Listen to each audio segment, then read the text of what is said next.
Bienvenue dans la chaîne des histoires extraordinaires. Merci de soutenir la chaîne en commentant, en likant et en partageant. Asseyez-vous confortablement car aujourd'hui je vais vous raconter une histoire qui concerne 4 armées de notre monde. Au début de 1915, les gouvernements français et britanniques décidèrent d'organiser une expédition commune contre la Turquie, dont les ports n'étaient ouverts qu'aux navires de guerre allemands. Le but de cette entreprise était de forcer le détroit des Dardanelles et de s'emparer de Constantinople. Les deux amirautés commencèrent par envoyer une flotte qui se heurta à une défense turque tout à fait inattendue. Un cuirassé français, 2 cuirassés anglais et divers croiseurs et contre-torpilleurs furent coulés. Il fut alors décidé d'entreprendre un débarquement dans la péninsule de Gallipoli. Au mois de mars, un corps expéditionnaire français s'embarqua à Marseille aux côtés d'une armée anglaise. Après de nombreux contretemps, ces troupes débarquèrent au sud de la péninsule le 25 avril.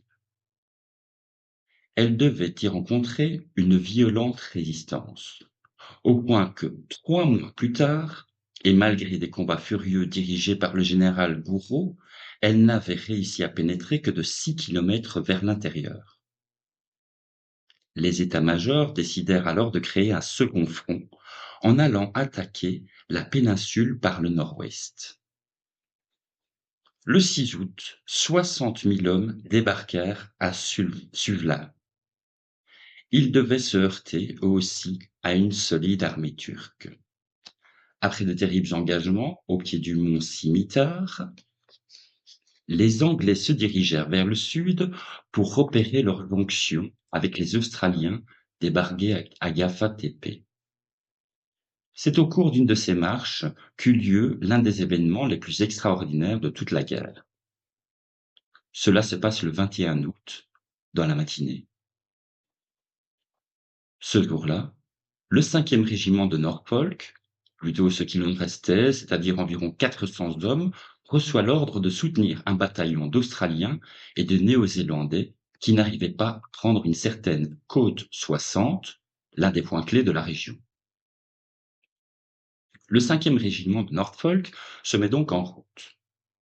Du sommet d'une colline voisine, des soldats néo-zélandais les voient marcher sur une pente assez raide, puis s'engager dans un vallon et remonter le lit d'un torrent desséché.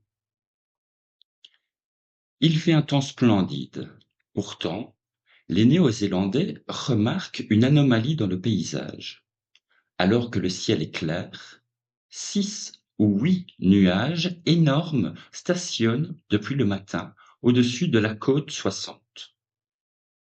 Des nuages qu'un vent sud de 6 à 7 km/h ne fait changer ni de place ni de forme.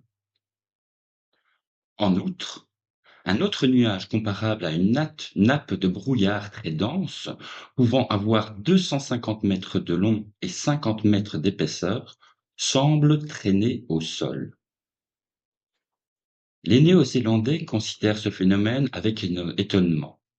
L'un d'eux, un sapeur nommé Reichart, appartenant à la 3e section de la 1re compagnie du génie, ne put s'empêcher de dire: « C'est curieux, ces nuages qui ne bougent pas. Je les observe depuis ce matin et ils ont l'air solides. Regarde celui qui est derrière, qui est par terre. » Il réfléchit la lumière du soleil. Pendant ce temps, le 5e régiment de Norfolk continue son ascension parmi les pierres du torrent desséché. Il fait chaud en Turquie, au mois d'août, et les soldats anglais transpirent. Après 2 heures de marche difficile, ils parviennent enfin sur une butte.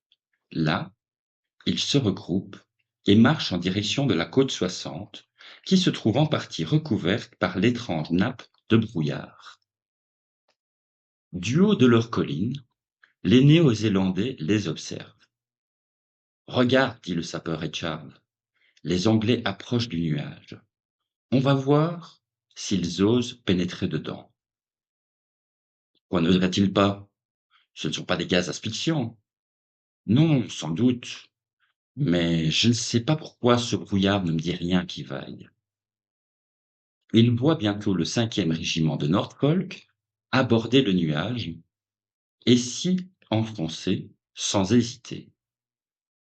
Il est si épais qu'on ne voit plus ceux qui sont dedans. En rang par 8, le régiment anglais pénètre toujours dans le nuage. Quand le dernier homme a disparu, les Néo-Zélandais regardent l'autre extrémité de la nappe de brouillard. Je me demande s'ils ont été incommodés, dit le sapeur Richard.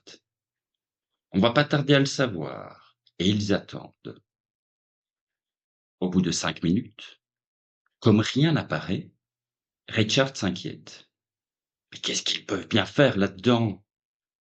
Et tout aussitôt, il s'écrie: Oh, regardez!